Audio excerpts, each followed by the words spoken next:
ঘোষণা, ইউরিদুনা লিইউতফিউ নূরাল্লাহি বিআফওয়াহিহিম ওয়াল্লাহু মুতিম্মু নূরিহি ওয়ালাউ কারিহাল কাফিরুন। ইসলামী আন্দোলনকে যুগ যুগ করে ফেরাউন নমরুদের উত্তরসূরিরা নিঃশেষ করে দিতে চেয়েছিল, কিন্তু পারে নাই।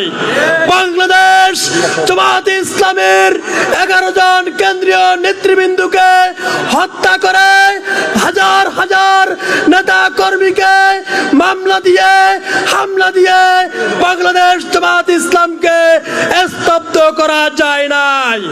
আমরা বলছি, আমরা থেমে যাইনি, থেমে যাব না ইনশাআল্লাহ।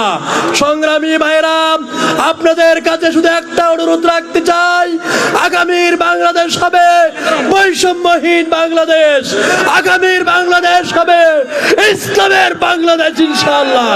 আসুন ইসলামের বাংলাদেশ বিনির্মাণে বাংলাদেশ জামায়াতে ইসলামী ন্যায় ইনসাফ ভিত্তিক সমাজ প্রতিষ্ঠার যে ডাক দিয়েছে, এই ডাকে সাড়া দিয়ে আল্লাহর আইন এবং সৎলোকের শাসন প্রতিষ্ঠায় আমরা সবাই ঐক্যবদ্ধভাবে ময়দানে ঝাঁপিয়ে পড়ে আল্লাহর জমিনে আল্লাহর দ্বীন প্রতিষ্ঠার উদাত্ত আহ্বান জানিয়ে আমার কথা এখানে শেষ করছি।